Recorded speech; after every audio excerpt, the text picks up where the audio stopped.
고난을 초월하는 10가지 지침. 보왕산매론에 이르기를 인생의 고난을 극복하는 길에는 10가지 지침이 있다. 첫째, 몸에 병이 없기를 바라지 말라. 건강을 바라는 것은 자연스러운 일이지만 몸에 병이 없으면 욕망이 더 쉽게 자라나고 그로 인해 마음이 불안정해질 수 있다. 병을 고통으로만 바라지 말고 오히려 그것을 약으로 삼아 자신을 되돌아보는 기회로 삼아야 한다. 어려움 속에서 성장할 수 있음을 인식해야 한다. 둘째, 세상살이에 곤란함이 없기를 바라지 말라.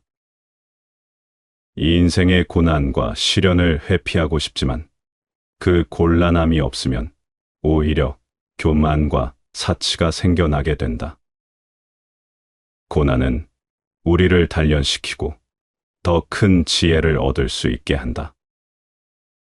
고난을 피하지 않고 그것을 이겨내며 성장하는 길이 진정한 길이다. 셋째, 공부에 장애가 없기를 바라지 말라. 공부하는 과정에서 장애물이 없다면 오히려 그 공부의 진정성과 깊이가 사라질 수 있다. 장애는 그것을 극복하는 과정에서 진정한 깨달음을 준다. 어려움 속에서 자아를 다듬고 깨달음을 얻는 것이 중요하다. 넷째, 수행하는 데 마군이 없기를 바라지 말라. 수행을 하는 과정에서 마의 방해는 흔한 일이지만 말을 피하려고만 하면 그 수행의 깊이가 얕아질 수 있다.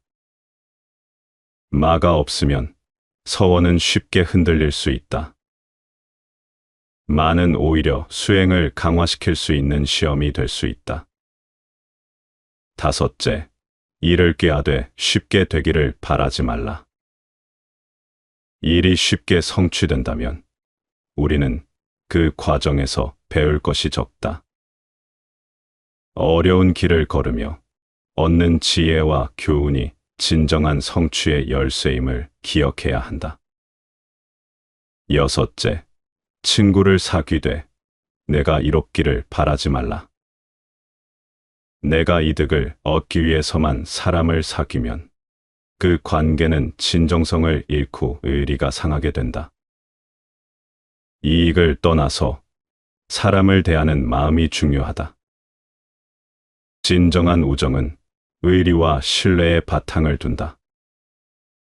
일곱째, 남이 내 뜻대로 순종해 주기를 바라지 말라. 내가 원하는 대로 사람들이 따르지 않는다고 해서 화를 내거나 마음을 좁히면 결국 교만만 커질 뿐이다. 뜻이 다르더라도 그들과의 교류를 통해 배우고 성장할 수 있다. 여덟째, 공덕을 베풀려면 과보를 바라지 말라. 공덕을 베풀 때 그 보상을 바라면 그 행위는 진정한 공덕이 아니다. 순수한 마음으로 남에게 베푸는 것이 진정한 덕이 된다. 아홉째, 이익을 분에 넘치게 바라지 말라. 분에 넘치는 이익을 구하면 어리석은 마음이 생겨나며 그것이 결국 자신을 해치게 된다. 자신의 분수를 지키고 자족할 줄 아는 것이 진정한 부를 의미한다. 열째, 억울함을 당해서 밝히려고 하지 말라. 억울함을 풀기 위해 애쓰면 오히려 원망하는 마음이 깊어지고 그로 인해 마음의 평화가 깨어진다. 억울한 상황에서 자아를 다스리는 것이 진정한 수행이 된다. 내면의 자유로 나아가라. 수타니파타에 이르기를 사자의 위엄과 같은 마음으로 외부의 소리에 흔들리지 않고 늘 고요함을 유지하라. 그물에 걸리지 않는 바람처럼 세상의 유혹과 방해에서 벗어나 자유로움을 얻어라. 흙탕물에 더럽히지 않는 연꽃처럼 그 어떤 악과 속세의 더러움도 마음에 영향을 미치지 않도록 지켜라. 마치 무소의 뿔처럼 혼자서라도 자신의 길을 가며 타인의 의견에 흔들리지 말고 자기 신념을 따라 온전히 나아가라. 이 모든 것은 내면의 평정과 지혜로 이루어지며 그것이 진정한 자유를 이루는 길이다. 옳은 독서란 저자 속으로 들어가는 것이다. 독서를 잘하는 사람은 책을 읽어서 손발이 저절로 춤추는 경지에 다다라야 한다. 그것은 고기잡이 때 소쿠리를 입고 토끼 사냥 때 덫을 잇는 것과 같다.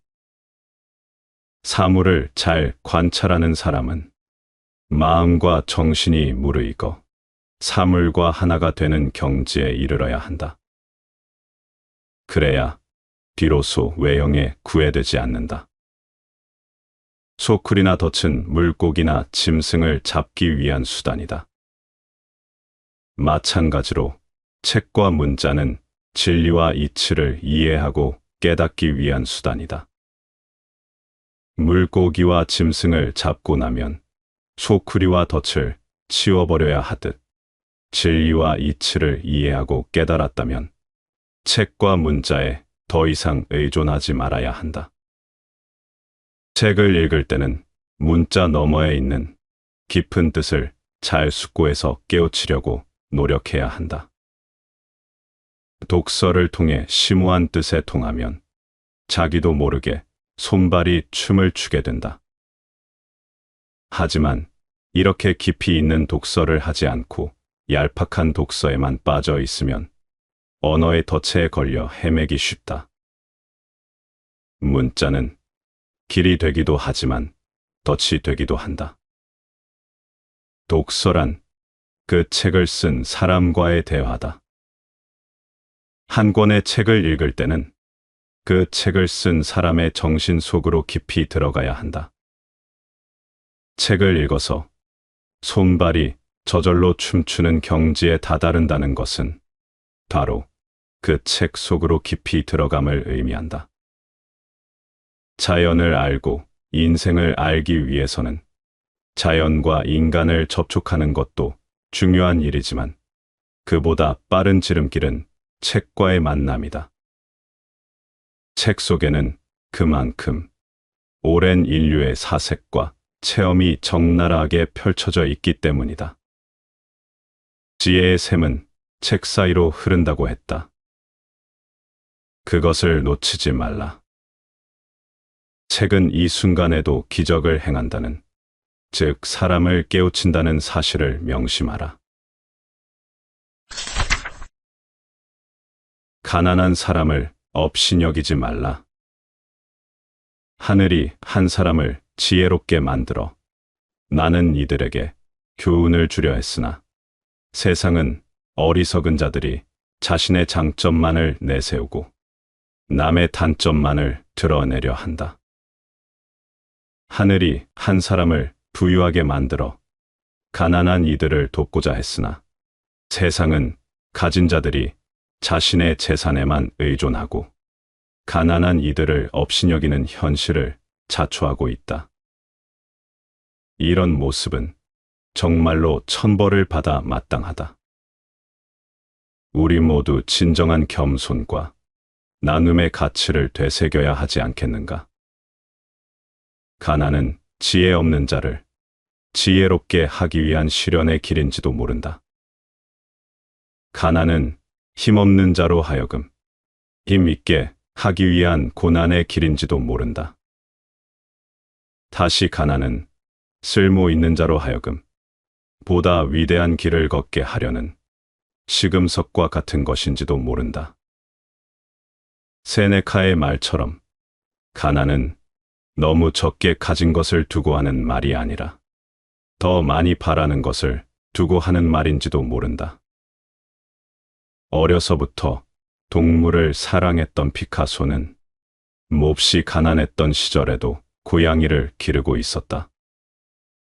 언젠가는 고양이가 어디서인지 길게 이어진 소시지를 끌고 왔는데 굶주림에 견디다 못한 피카소도 함께 그것을 나눠 먹었다는 것이다. 가난하면 훔치고 궁하면 거짓말을 한다는 속담도 그래서 생겨난 것인지도 모를 일이다. 사람들은 가난을 이해하려 들지 않는다. 가난이 결코 미덕일 수는 없지만 악덕일 수는 더더욱 없는 일이다. 플루타르코스 영웅전에 이런 말이 보인다. 가난하다 하여 불명예로 여길 것이 아니다. 문제는 가난의 원인이다. 가난이 나태나 제멋대로의 고집, 어리석음의 결과가 아닌가를 잘 생각해보라. 그때야말로 진실로 그것을 수치로 여겨도 괜찮을 것이다. 그러나 가난은 사람을 분발케 한다. 가난은 모든 예능과 장사의 어머니란 말도 있지 않은가. 가난을 이해하려 들지 않는 사람들을 탓하지 말고 그 모리의 한가운데로 치고 들어가라. 거기 그대의 길이 있다. 어리석음이란 때묻지 않은 것뿐이다.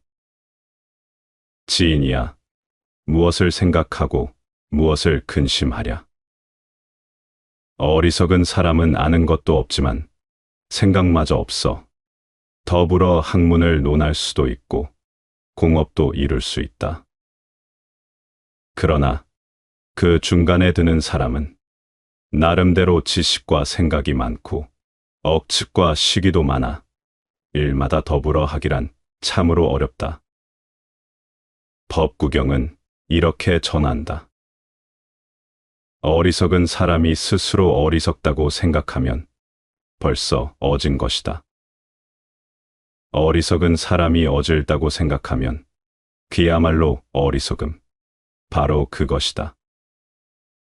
순진하고 때묻지 않은 사람에게서 흔히 볼 수 있는 행동의 한 단면이다. 사람이란 순진하면 할수록 부끄러움도 많다.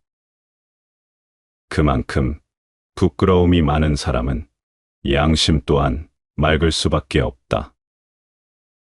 그렇게 부끄러움을 타는 사람이라면 길을 잃고 헤매면서도 길을 묻지 않을 수도 있다.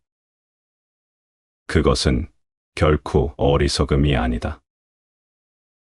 괴테가 말했다. 인생은 어리석은 자에게 어렵게 보일 때 현명한 자에게는 쉽게 보이고 어리석은 자에게 쉽게 보일 때 현명한 자에게는 어렵게 보인다. 쉽고 어려움의 차이다. 쉽게 보이는 것과 어렵게 보이는 것의 환경의 차이일 뿐이다. 우리들은 누구나 모자 밑에 어리석음을 넣고 다니지만 어떤 사람은 남보다 그것을 잘 감출 줄 안다는 스웨덴의 격언이 잘 대변해준다. 어리석음이란 다만 때묻지 않은 것일 뿐이다.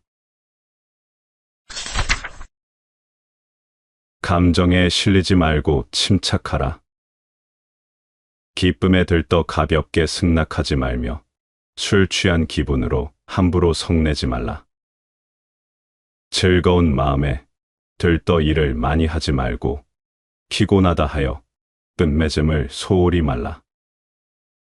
지나치게 기쁨에 들떠 있는 상태에서는 깊게 생각하지 않고 실천할 수 없는 약속을 하기 쉽다. 남의 부탁을 경솔하게 승낙하지 않도록 주의해야 한다. 술에 취했을 때는 감정을 격하게 표현하기 쉽다.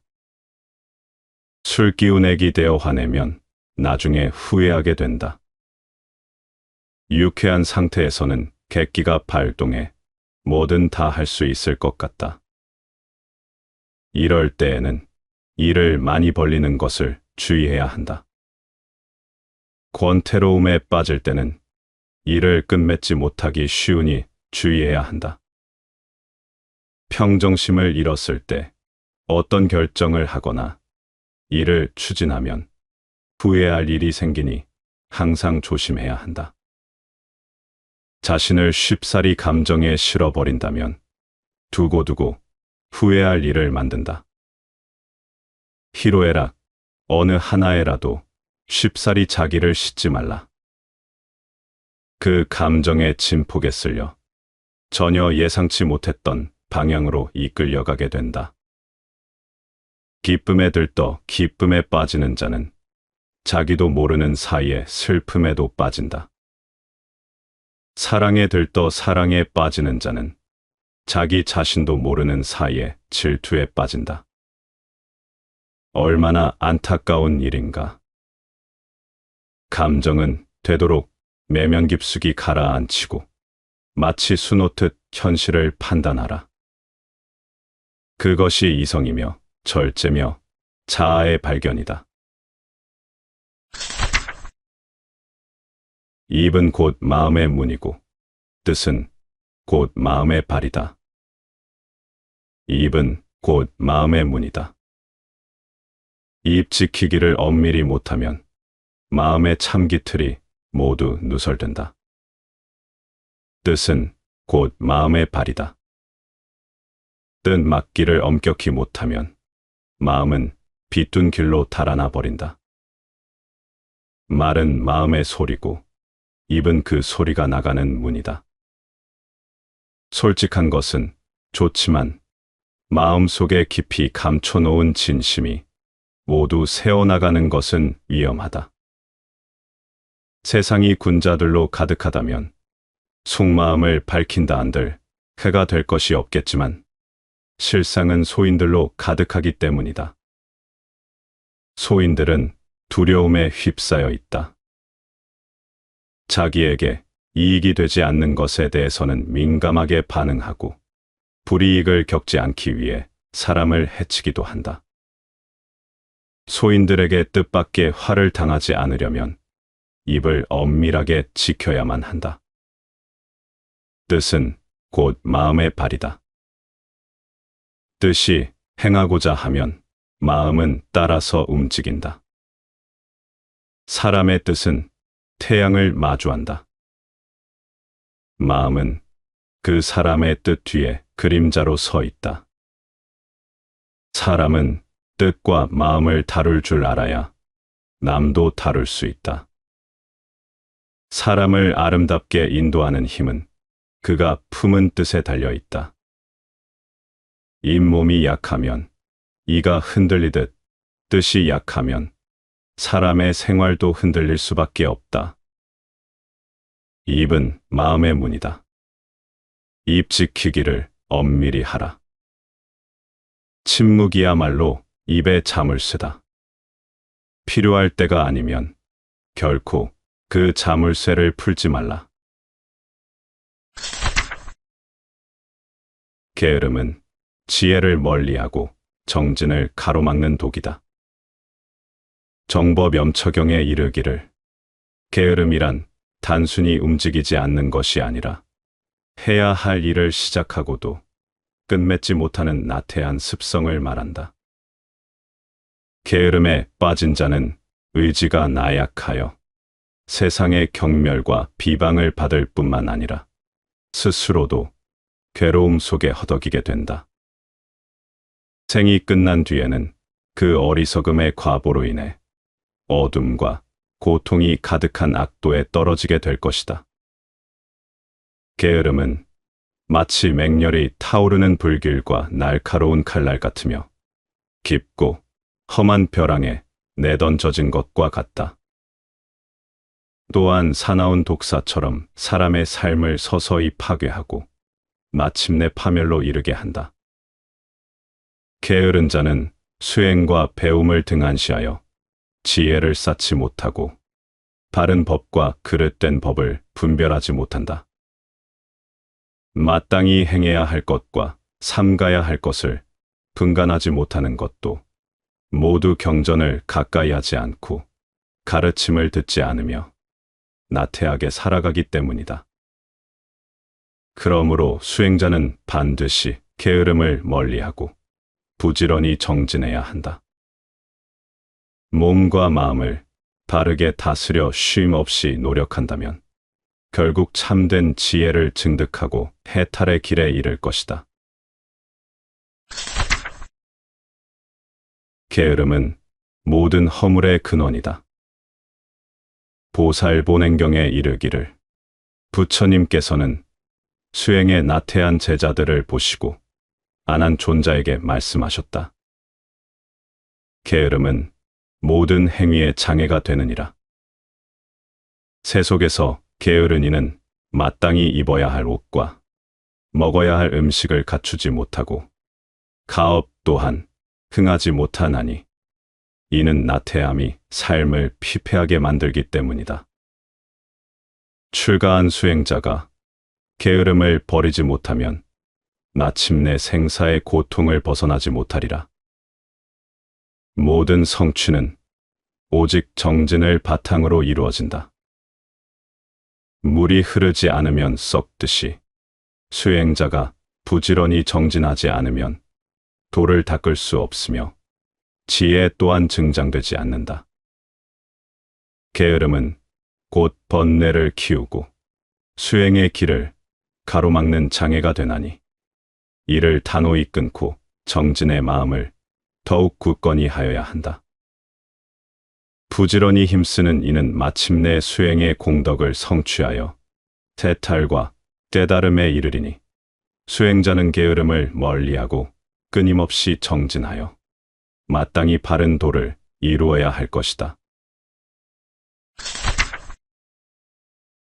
물방울이 돌을 뚫는 것 같이 정진하라.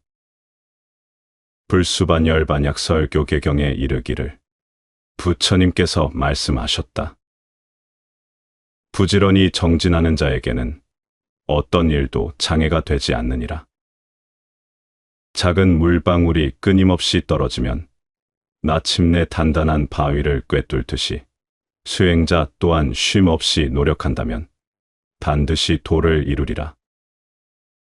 만약 게을러 학문을 닦지 않고 수행을 게을리한다면 이는 마치 나무를 비벼 불을 얻고자 하면서도 나무가 뜨거워지기도 전에 멈추는 것과 같아 끝내 불꽃을 피울 수 없을 것이다.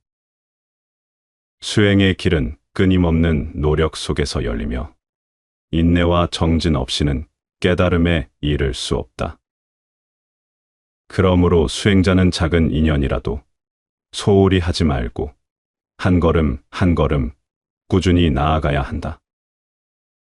오랜 세월 흐른 강물이 바위를 깎아내듯이 지속적인 노력은 마침내 모든 장애를 뛰어넘고 진리에 도달하게 하리라. 정진하는 자는 핑계를 대지 않느니라.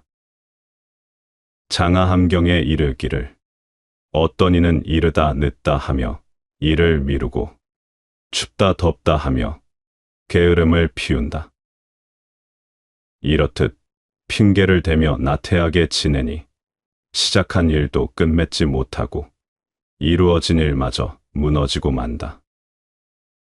그러나 지혜로운 이는 외부의 조건에 흔들리지 않고 오직 정진할 뿐이다. 추위와 더위를 가리지 않고 아침 저녁으로 부지런히 노력하면 어떠한 일도 성취되지 않음이 없으며 마침내 모든 근심과 걱정을 벗어나게 되리라. 정진의 공덕은 한량없느니라. 월등삼매경에 이르기를 부처님께서 말씀하셨다. 부지런히 정진하는 수행자는 10가지 커다란 이익을 누리게 되느니라. 첫째, 어떠한 장애에도 굴하지 않으며 둘째, 부처님의 자비로운 보살핌을 받으며 셋째, 보이지 않는 존재들의 보호를 얻는다. 넷째, 법을 들으면 쉽게 잊지 않고 다섯째, 듣지 못했던 진리를 새롭게 깨닫는다. 여섯째, 말솜씨가 원만해져 법을 설하는 능력이 뛰어나며. 일곱째, 깊은 선정에 들 수 있다. 여덟째, 병고와 괴로움이 줄어들고. 아홉째, 음식이 잘 소화되어 몸이 건강해진다. 열째, 세속의 더러움에 물들지 않고 청정한 길을 걷게 되느니라. 희망의 길은 행복으로 이어진다. 본생경에 이르기를 부처님께서는 희망의 중요성을 강조하시며 희망을 품는 자는 궁극적으로 행복을 얻을 것이라고 말씀하셨다. 희망은 먼 길을 가는 것처럼 시간이 오래 걸릴 수 있으나 그 마음속에서 결코 흔들리지 않는다. 마치 새들이 날아갈 목표를 향해 언제나 하늘을 바라보듯 우리는 희망을 향해 끊임없이 나아가야 한다. 비록 그 길이 멀고 험할지라도 희망을 가지고 꾸준히 나아가는 자에게 결국 그 희망은 현실로 이루어지며 이는 온전한 행복으로 이어질 것이다. 보살의 첫걸음에서 주의할 두 가지. 유마경에 이르기를 처음으로 수행의 길을 걷는 보살은 두 가지 중요한 사항을 항상 마음에 새겨야 한다. 첫째, 심오한 경전을 접하고 나서 그 진리에 놀라거나 두려워하여 의심을 품고 믿지 않는 것. 이는 올바른 이해와 신뢰를 방해하는 요소로 진리의 길을 올바르게 걸어갈 수 없게 만든다. 둘째, 경전을 설하는 스승이나 동료와 함께 있음에도 불구하고 그들을 멀리하거나 비방하는 태도이다. 이는 스스로를 해치고 진리의 가르침을 받아들이지 못하는 장애물이 된다. 보살은 이 두 가지를 경계하고 마음을 고요히 하여 진리의 깊은 가르침을 온전히 받아들여야 한다. 신심은 참된 보물이다. 대장엄론경에 이르기를 비록 물질적인 부를 소유하지 않더라도 신심을 가진 이라면 참된 부자라 할 수 있다. 물질적인 재물은 쾌락과 잠시의 즐거움을 위해 축적될 수 있으며 가족이나 후손에게 부족함을 주지 않으려는 마음에서 비롯되지만 이는 결국 현재의 몸과 일시적인 만족을 위한 것에 불과하다. 반면 신심이라는 보물은 그 무엇과도 비교할 수 없는 귀한 재물로 그 가치는 세세생생토록 이어가며 인간과 하늘의 세계를 넘나들며 끊임없이 축복과 은혜를 누리게 한다. 신심은 어떠한 고통이나 번뇌도 따르지 않으며 그 자체로 평안과 안정의 근원이 된다. 반면 재물은 도둑이나 도적의 위험에 처할 수 있고 그로 인한 근심과 불안을 일으킬 뿐만 아니라 재물에 대한 탐욕과 집착은 결국 고통을 초래한다. 물질적인 보물이 훗날 사라질 수 있지만 신심은 그 어떤 위기에도 흔들림 없이 남아 사람에게 진정한 행복과 해탈을 가져다 준다. 또한 신심은 다른 고귀한 덕목들을 이끌어낸다. 신심을 바탕으로 보시, 계율, 선정, 지혜 등 불교의 보물을 얻을 수 있으며 이들은 모두 신심이라는 기초 위에서 성장하고 성취된다. 따라서 진정한 부유함은 물질의 축적에 있지 않으며 오직 신심에서 비롯된다. 신심을 가지면 이 세상과 다음 세상을 통틀어 끊임없는 행복과 평안을 누리며 궁극적인 자유와 깨달음을 향해 나아갈 수 있다. 신뢰만이 의심을 없앤다. 의심스러운 사람은 쓰지 말고 한 번 사람을 쓰게 되면 의심하지 말라. 서경에 이면물이라는 말이 나온다. 어진 이에게 일을 맡겼으면 두 마음을 먹지 말라는 뜻이다. 마키아벨리의 군주로 내는 군주의 과실은 이미 신하에게 일을 맡기고도 그 일을 맡지 않은 다른 자에게 감시시키는 데 있다라는 구절이 나오는데 한 번 믿었다면 의심하지 말라는 말이다. 사람을 믿을지 말지는 신중하게 결정해야 하는 일이다. 사람을 한 번 잘못 믿으면 큰 손해를 입거나 정신적으로 고통을 겪을 수 있고 심지어는 생명이 위험할 수도 있기 때문이다. 하지만 충분한 검증을 통해 일을 맡기기로 했다면 더 이상 의심하지 말고 신뢰를 주어야 한다. 윗사람에게 의심받는다는 사실을 알고서 최선을 다할 사람은 없다. 의심의 껍질을 벗긴다는 것은 믿는다는 것이다. 그 의심에 대한 확신 없이는 숨어있는 믿음이라는 알맹이를 발견할 수 없기 때문이다. 오직 인간만이 의심이라는 커다란 함정을 스스로 파놓고 허덕이며 산다. 그것은 마치 소나기처럼 어느 한 사람을 집중적으로 때리기도 하지만 대개는 가녀린 이슬비나 가랑비로 사람을 적신다. 사람의 마음은 알 수 없다.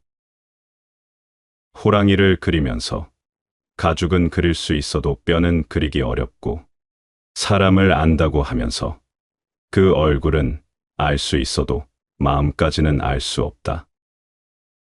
사람은 바로 옆에 있어도 그 마음을 헤아리기 어렵다. 스스로 솔직하게 말하지 않으면 죽을 때까지 다른 사람의 속마음을 알기 힘들다. 상대방의 말과 행동을 통해서 그 마음을 짐작할 수 있을 뿐이다. 몸이 바로 옆에 있더라도 마음이 다른 곳에 가 있을 수 있는 것이 사람이다. 상대의 마음을 알고 싶다고 꼬치꼬치 캐묻거나 그 마음을 빼앗으려고 하면 관계가 멀어진다. 마음을 억지로 가져오려고 하면 탈이 난다. 자연스럽게 상대의 마음을 얻을 방법을 찾아야 한다. 마음을 읽는 것은 힘들어도 애정을 담아 관찰하면 그 마음을 얻을 방법을 찾아낼 수 있다. 마음은 머무를 줄 알게 된 후에야 정해지고, 정해진 후에야 조용해지고, 조용해진 후에야 편안해지고, 편안해진 후에야 사고할 수 있고, 사고할 수 있게 된 후에야 터득할 수 있게 된다. 대학에 나오는 말이다. 마음속에 어떤 절대 의지가 고정되기까지의 마음의 여로를 보는 듯하다. 마음이 머무를 줄 모르면 무엇 하나도 결정을 내릴 수가 없다. 그것은 끝없는 방황을 의미하기 때문이다. 마음이 머물 줄 알게 되면 조용하고 편안한 가운데서 모든 것을 생각하고 판별할 수 있게 된다. 마음을 비웠다든가 큰 결단을 내렸다는 말은 바로 그렇게 마음이 머물 줄 알게 되어 마음을 정했다는 의사표시인 것이다. 에드워드 피츠제럴드는 이런 말을 했다. 마음은 마치 임자 없는 남자가 여자를 잡아 끌듯이 생각나는 대로 몸을 잡아 끈다. 그렇게 마음은 흐르기를 좋아한다. 어디 한 군데에 쉽사리 자리를 정하지 않는다. 새로운 것을 향하여, 이로운 것을 향하여, 보다 아름다운 것을 향하여 끊임없이 나아가며 원을 그리며 맴돌기를 좋아한다. 사람을 아는 데 있어 그 얼굴은 알 수 있어도 마음까지는 알 수 없다는 말은 그런 이유에서다. 그래서 마리보는 사람은 자기 마음의 주인이 아니다라고 말하기도 했다. 알랭은 이 세상에 우리가 참으로 미워해야 할 사람은 바로 자기의 마음 속에 있을 때가 많다고 했다. 상대방의 마음을 알기 위해서는 그대의 부단한 사랑이 필요하다. 사랑만이 마음의 문을 열 수 있는 열쇠이기 때문이다. 끝까지 사랑하라. 다가올 운명을 헤아릴 수 없다. 사람은 관상을 보고 운명을 미리 내다볼 수 없고, 바닷물은 되로 그 양을 헤아릴 수 없다. 강태공의 말이다. 인간은 누구나 자기 운명에 대해 궁금증을 가진다. 그래서 사주도 보고, 관상도 보고, 별자리 운세도 본다. 하지만 미리 모든 운명을 헤아릴 수는 없다. 운명의 실타래에서는 한 가닥의 실만 뽑히지 않는다. 우리가 삶에서 겪는 현실은 촘촘하고 복잡한 거미줄처럼 얽힌 실뭉치와 같다. 운명은 단순한 한두 가지 정보로만 알 수 있는 것이 아니다. 다가올 운명을 알기 위해 여러 가지 방법으로 점치는 것은 바닷물을 헤아리기 위해 조그마한 바가지 하나를 드는 것과 같다. 미래라는 단어처럼 기대감을 불러일으키는 것은 없다. 그 말 속에 행복과 이상이 가득할 것만 같은 환상이 생기기 때문이다. 그래서 셰익스피어는 역경에 처한 사람들에게는 오직 기대만이 약이라고 했다. 제클린은 세계에서 가장 강력한 미국 대통령의 아내였다. 그뿐이 아니다. 그녀는 케네디 대통령이 죽자 억만장자인 오나시스의 아내가 되어 그녀가 누리고 싶어 했던 모든 영화를 누렸다. 그처럼 다채로운 삶을 살았던 제클린이었지만 그녀는 자신의 자서전에 다음과 같이 실토했다. 인생에 너무 많은 것을 기대해서는 안 돼요. 그녀는 인생에서 만족보다는 실망을 느껴왔음을 고백한 것이다. 인생에서 부귀영화나 명예만이 전부일 수는 없다. 사람의 앞니를 헤아리기란 쉬운 일이 아니다. 하지만 반드시 그렇지도 않다. 계단을 생각해 보라. 일단 계단을 밟기 시작하면 맨 꼭대기의 것은 바로 눈앞에 다가온 미래이다. 거기에서 벌어질 일들을 왜 예측할 수 없겠는가? 순서대로 하나씩 계단을 오른다면 그대의 미래를 확실하게 바라볼 수 있다. 원수를 맺지 마라. 남과 원수를 맺는 것은 재앙의 씨를 뿌리는 것이고, 선을 두고도 행하지 않는 것을 스스로 해친다고 이른다. 남과 원수가 되면 두 가지 측면에서 자기에게 이익이 되지 않는다는 경행록의 말이다. 남을 원수로 여기는 것은 그 사람을 용서하지 않는 것이다. 용서하지 않으면 과거의 어떤 상황이나 거기서 비롯된 감정, 그 상황의 원인이 된 상대에게 집착하는 상태를 벗어나지 못한다. 마음이 자유롭지 못한 것이다. 그리고 원수는 원치 않는 상황에 마주칠 수 있다. 원한을 풀려고 들면 또 다른 원한이 생긴다. 누군가가 먼저 원한의 고리를 끊어내야 모두 행복해질 수 있다. 선은 여러 방법으로 정의할 수 있지만 원한의 고리를 끊어내는 것도 선이라고 할 수 있다. 남과 원수진다는 사실 자체가 이미 자신에게 화를 심는 것과 같으며 선을 두고도 행하지 않는 것 역시 자기 자신을 해치는 것과 다름없다. 양쪽의 말을 모두 들어야 한다. 만약 한쪽의 말만 듣는다면 곧 서로 사이가 멀어지는 것을 볼 것이다. 모든 사람의 말과 행동에는 나름의 이유가 있다. 조금 억지스럽다는 것을 알면서도 자기 입장에서는 그렇게 할 수밖에 없는 상황과 맥락이 있다. 다툼이 생겼을 때 그런 상황과 맥락에 대해 충분히 말할 수 있어야 원망이 없다. 자기 입장을 설명하는 말조차 하지 못한다면 억울함을 느낄 수밖에 없다. 진실한 말은 아름답지 않고 아름다운 말은 미덥지 않다. 또 아는 자는 오히려 말이 없고 말하는 자는 아무것도 모르는 자라고 노자가 말했다. 그래서 궤변이라는 말이 생겨났다. 억지로 꾸며대는 말을 일컫는 것으로, 다시 말하면 논리의 내용을 무시하고 오직 형식적인 논리 위에서 거짓을 참으로 꾸미는 말을 지칭하는 것이다. 아이러니하게도 궤변일수록 아름답다.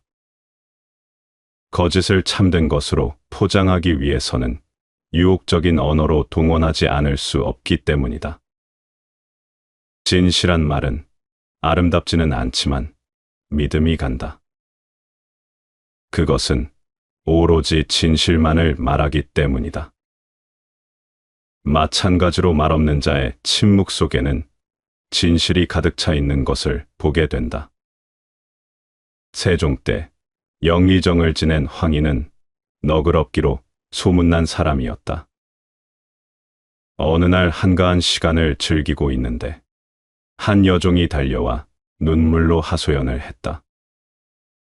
그녀의 말을 다 들은 후 황희가 말했다. 그래, 내 말이 옳다. 여종이 금세 웃음꽃을 피우며 물러가자 또 다른 여종이 달려와 울고불고하며 자신의 사정을 얘기했다. 그녀의 말을 다 듣고 난 후 황희가 말했다. 그래, 내 말도 옳다. 그 모습을 지켜보던 조카가 황희에게 따지듯이 말했다. 삼촌, 시비는 분명하게 가려주셔야지. 그렇게 어물어물 넘기시면 어떡합니까? 그러자 황희는 너털웃음을 지으며 대답했다. 그래, 듣고 보니 내 말도 옳다. 이것은 우유부단이 아니다. 바로 황희의 그릇일 뿐이다. 한쪽 말만 들을 것이 아니라 양쪽 모두의 말을 들어야 한다. 그러나 양쪽 모두의 말이 말 같지 않은 때는 그냥 넉넉히 가라앉혀 버리면 그만이다. 슈덴베르크가 말했다. 그대가 생각하는 일을 잘 검토하라. 별다른 생각 없이 한 말이 눈사태처럼 부피를 더하고 일생의 행복을 파괴해버리는 일이 빈번하다. 성냄과 원한의 뿌리를 제거하라. 장하함경에 이르기를 스스로 마음을 깊이 관찰하여 내면을 돌아보라. 만일 성냄과 원한이 마음속에 자리하고 있다면 그것이 다툼과 괴로움의 근원이 됨을 깨닫고 그 뿌리를 뽑아야 한다. 이미 맺힌 원한이 소멸되었다면 다시는 그 마음이 일어나지 않도록 지혜로서 단속해야 한다. 또한 잘못된 견해를 받아들이고도 집착하여 헤매는 일이 없도록 하라.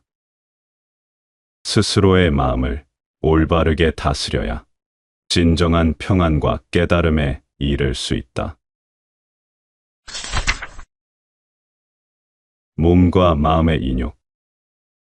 대지도론에 이르기를 인욕에는 두 가지 차원이 있다. 하나는 육신의 인욕이요. 다른 하나는 마음의 인욕이다. 육신의 인욕이란 비록 몸과 입이 외적으로는 동요하지 않는다 하더라도 마음속에서 분노와 원망이 이는 경우를 말한다. 이는 마치 얕은 물결처럼 일순간 가라앉을 수 있으나 깊은 뿌리를 내리지 못하여 쉽게 다시 요동치고 만다. 이에 반해 마음의 인욕은 몸과 마음이 함께 조용히 머물러 요동하지 않는 경지를 뜻한다. 이는 마치 말라버린 나무가 더 이상 바람에 흔들리지 않는 것과 같다. 또 작은 인욕이란 남이 나를 모욕하고 비방할지라도 보복하지 않는 것이지만 참된 인욕은 그 모욕한 자와 인욕하는 자, 나아가 인욕이라는 개념조차 분별하지 않는 것이다. 이러한 경지에 이를 때 비로소 진정한 평온과 해탈을 얻을 수 있다.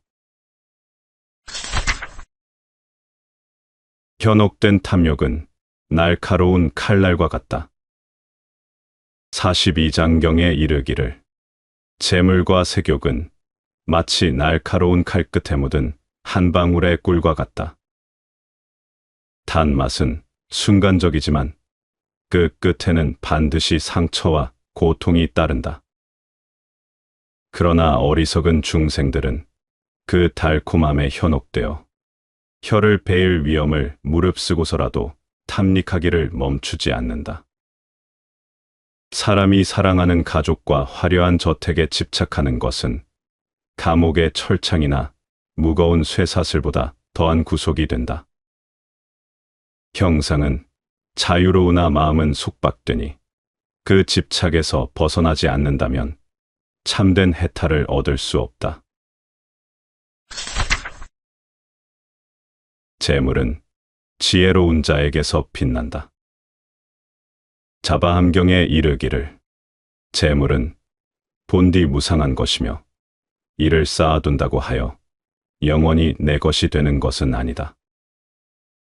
어리석고 탐욕에 사로잡힌 자가 값진 재물을 가지면 스스로도 그것을 바르게 쓰지 못하고 남에게도 나누지 않으며 끝내는 그 탐욕이 고통이 되어 스스로를 올가매게 된다. 마치 바닷물 속에서 목마름을 해소하려는 것과 같아 채울수록 더욱 갈증이 깊어질 뿐이다. 그러나 지혜로운 사람은 재물을 올바로 다스릴 줄 안다. 그는 그것을 자신을 위해 쓰되 탐닉하지 않으며 널리 베풀어 공덕을 쌓고 많은 이들에게 이익을 더한다. 지혜로운 자에게서 재물은 어둠 속 등불과 같아 세상을 밝히고 마르지 않는 샘물처럼 끝없는 공덕을 이루게 된다. 참된 보시는 계산을 넘어선다. 유마경에 이르기를 보시란 크고 작음에 얽매이지 않고 이익과 손실을 따지지 않는데 그 참된 의미가 있다. 무엇을 얻기 위해 베푸는 것이 아니라 조건 없는 자비심으로 행할 때 뒤로소 불도의 참된 길로 나아갈 수 있다. 보시는 마치 흐르는 강물과 같아서 멈추지 않고 자연스럽게 흘러가야 한다.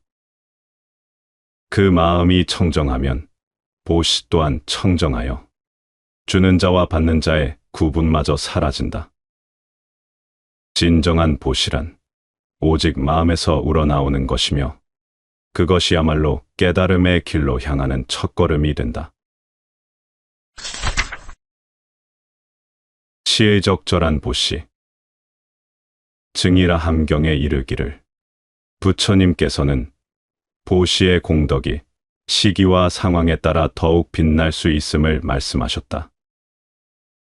먼 길을 떠나온 이에게 따뜻한 보살핌을 베풀고 다시 먼 길을 떠나는 자에게 필요한 것을 채워주는 것은 자비의 실천이다.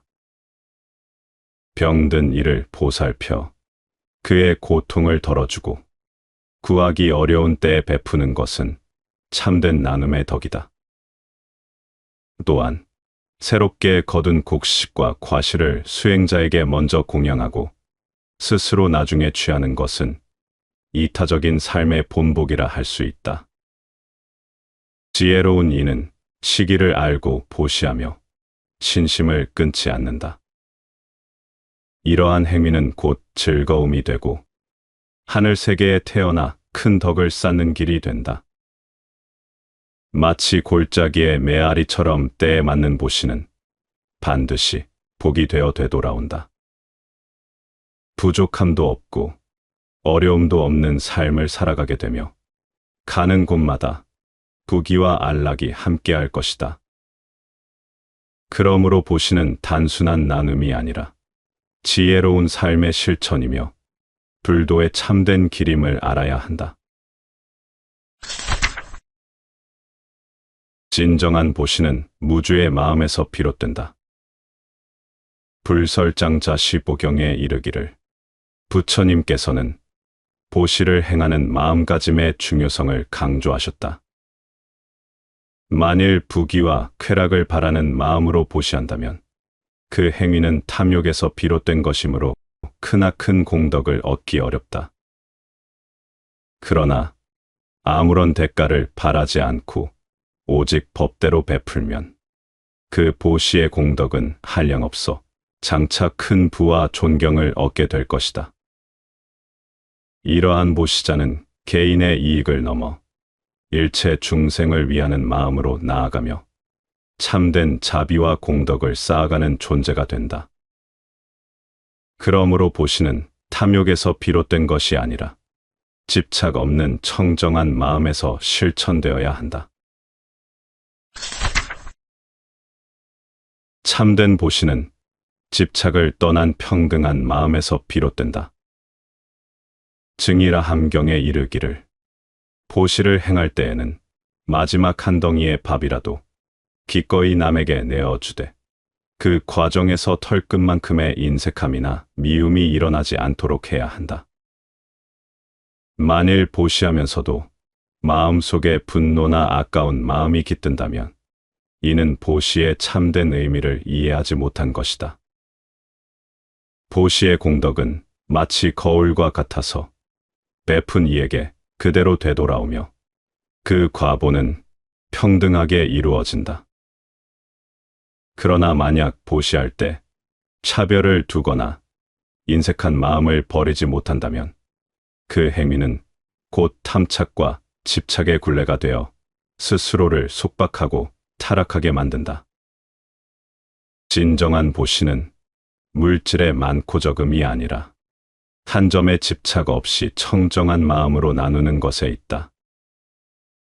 오직 모든 중생을 이롭게 하고자 하는 평등한 마음으로 보시할 때 그것이 곧 무한한 공덕을 이루는 길이 된다. 좋은 이웃이 있는 곳에서 살아라. 한 지역은 도덕적인 삶을 살기에 적합한 곳이라야 좋은 곳이다. 한 사람이 살 곳을 선택할 때 도덕적 삶을 살 수 있는 환경이 이뤄진 곳을 고르지 않는다면 그는 지혜로운 사람이라 할 수 없다. 좋은 이웃들이 사는 곳이 가장 살기 좋은 법이다. 학군이 좋고 교통이 편리하고 집값이 상한가에 있는 지역에 산다고 하더라도 층간소음으로 이웃과 자주 다투거나 급한 일이 있을 때 아이를 맡길 만한 이웃이 없다면 그곳을 살기 좋은 곳이라 할 수 있을까? 사는 곳이 불편하면 마음의 평정 또한 잃기 쉽다. 마음이 편안해야 일에 집중할 수 있고 가족과도 화목하며 모든 일이 잘 풀린다. 사는 곳을 선택할 때 다른 조건보다는 사람을 잘 살펴야 한다. 바깥 사물에 마음을 빼앗기지 마라. 도덕적 품성을 갖추지 못한 사람은 오랫동안의 어려움을 견딜 수 없고 또 오랫동안의 행복도 누릴 수 없다. 도덕적 품성을 갖춘 사람은 늘 자신이 도덕 가운데서 편안하고 자유롭게 머물러 있음을 발견한다. 지혜로운 사람은 자신의 지혜가 자신을 도덕적으로 변하게 만드는데 도움이 됨을 깨닫는다. 인덕을 갖추지 못한 어리석은 사람은 외부의 환경이나 사물에 쉽게 마음을 빼앗긴다. 이런 사람은 오랫동안 곤궁하면 쉽게 예의를 잃거나 자신의 욕심만을 채우려 한다. 인덕이 없는 사람은 즐거움 속에서든 안락함 속에서든 타락한다. 쉽게 쾌락에 빠지거나 자극적인 것을 찾으며 인생을 허비한다. 지혜로운 사람은 바깥의 사물에 마음을 빼앗기지 않는다. 괴로움을 참아내고 즐거움 속에서도 자신을 잃지 않는다. 사심이 없어야 올바로 판단할 수 있다. 도덕적 품성을 갖춘 사람만이 사람을 어떻게 사랑해야 하고 어떻게 미워해야 하는지를 안다. 사심이 있으면 편견을 갖고 사람을 판단하기 쉽다. 누군가를 좋아하거나 싫어하는 것은 공정한 기준에서 비롯된 것이 아니기에 그 판단이 사람들의 지지를 받을 수 없다. 촌지를 받은 선생님은 특정한 아이를 편애하기 마련이다. 공정성을 잃는다. 공정함을 잃는 것은 어딘가 마음이 매여 있고 그것을 이겨내지 못하기 때문이다. 오직 심성이 고든 사람이라야 사심이나 편견 없이 누구나 좋아할 만한 사람을 좋아하고 누구나 미워할 만한 사람을 미워한다. 여기서 사람을 미워하는 것, 그 자체는 나쁜 것이 아니다. 사람답지 못한 행동을 하는 사람의 행동을 미워하는 것은 공정하다.